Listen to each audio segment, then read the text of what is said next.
एक होता है राइट ब्रेन, एक होता है लेफ्ट ब्रेन। लेफ्ट ब्रेन होता, राइट ब्रेन जो होता है वो होता है emotion, feeling, communication, togetherness, empathy. Left brain होता है data, fact, number, figure. Right brain के बारे में तो बहुत बताया, अब मैं आपको लेफ्ट ब्रेन के बारे में बता रहा हूं।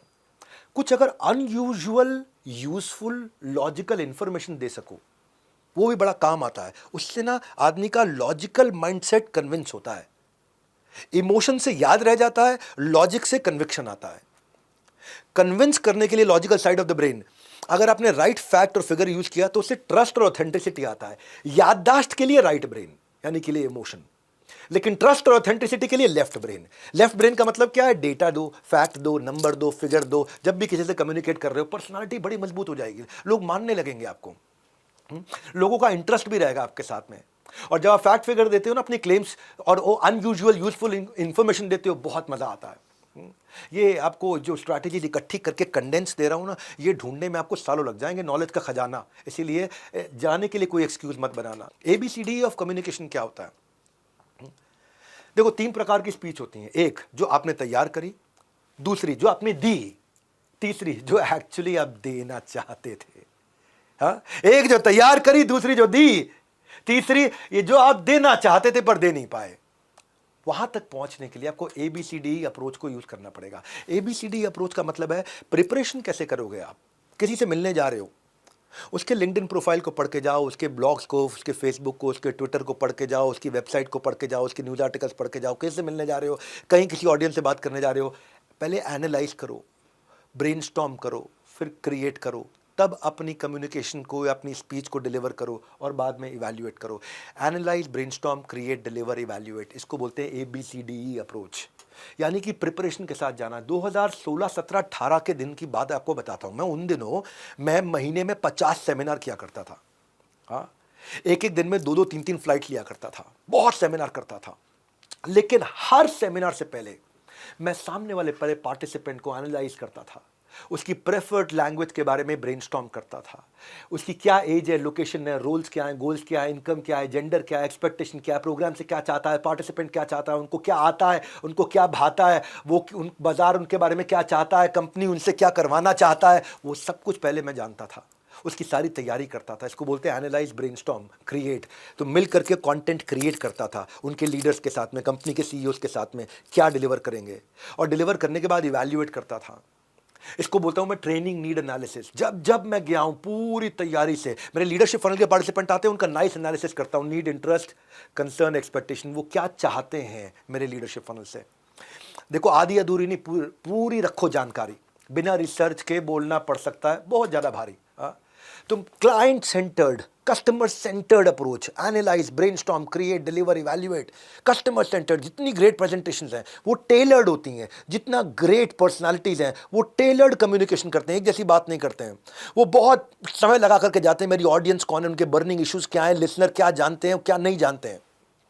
मारुति के अंदर क्यों मारुति ने मेरे को best corporate trainer in India का अवार्ड दिया था 2013 में? क्योंकि वहां वर्कर्स की, सुपरवाइजर्स की और मैनेजमेंट के जो झगड़े थे, जो यूनियन वर्सेस मैनेजमेंट के झगड़े थे, पहले मैंने उनको बहुत एनालाइज और ब्रेनस्टॉर्म किया था, तब जाके मैंने कंटेंट क्रिएट किया और डिलीवर किया। और इवैल्यूएट करके क्या देखा? इवैल्यूएट करके पता चला कि मारुति ने बोला कि देश में सैकड़ों ट्रेनर्स हमारे पास आए, लेकिन डॉक्टर विवेक बिंद्रा से बढ़िया ट्रेनर कोई नहीं।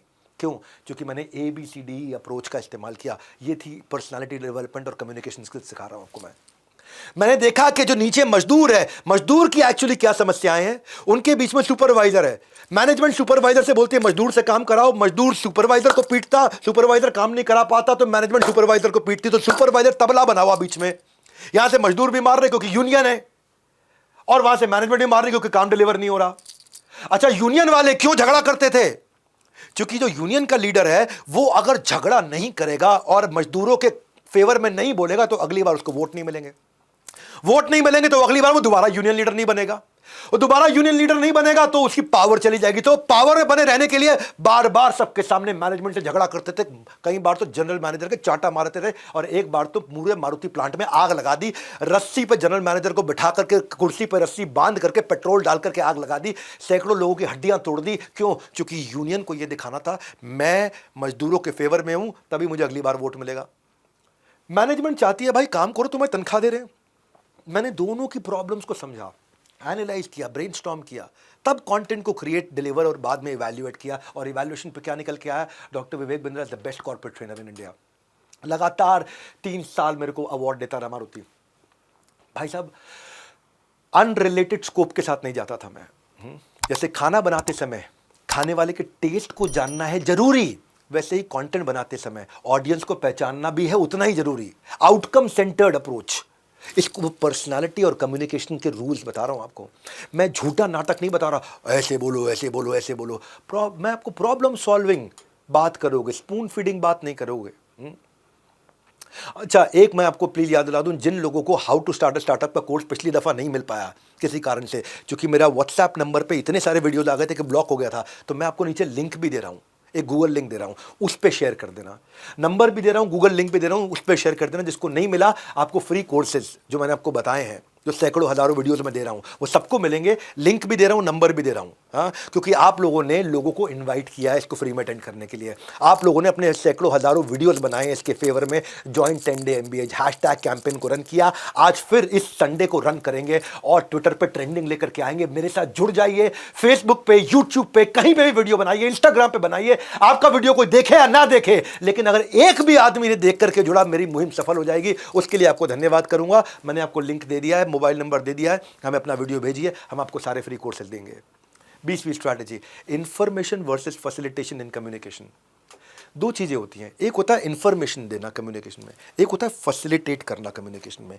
इंफॉर्मेशन देना, फैसिलिटेट करना, मुंह से बोलना या उसके अंदर जागृत करना, सुनाना सारी बात या उसका बल्ब मोमेंट। वन वे नहीं, 2 वे पाथ होना चाहिए, दोनों तरफ से बात होनी चाहिए। इंटरैक्टिव इकोसिस्टम आप कैसे क्रिएट करते हो ताकि सामने वाला पार्टिसिपेट कर सके। जब आप वन वे मशीन होते हो इंफॉर्मेशन देने की, कोई पसंद नहीं करता आपको। डिक्टेट नहीं, डिस्कस करो। डिक्टेट नहीं, डिस्कस करो। क्योंकि अडल्ट्स जो होते हैं ना, अडल्ट लर्निंग प्रिंसिपल होता है एक, एंड्रोगॉजी, पेडागॉजी, इसको इजी कर देता हूँ। ये सब हार्वर्ड, वॉटन, स्टैनफोर्ड की बातें हैं। एंड्रोगॉजी, पेडागॉजी इजी करके बताता हूँ। अडल्ट जो होता है, वो बच्चे जो होते हैं स्कूल में, टीचर उनको पढ़ाते रहते हैं, मास्टर जी पढ़ा रहे हैं, बच्चे लिख रहे हैं, मास्टर जी पढ़ा रहे हैं, बच्चे लिख रहे हैं। लेकिन जैसे आदमी बड़ा हो जाता है ना, तो वो बहुत देर सुनेगा नहीं, उसको पार्टिसिपेशन चाहिए, उसको इन्वॉल्वमेंट चाहिए। हाँ, उसको इंटरेस्ट जनरेट करके रखना है। So if you want to connect, you must let them reflect. तो बीच बीच में ऐसे सवाल पूछो। हाँ, स्पीकिंग वर्सेस एंगेजिंग।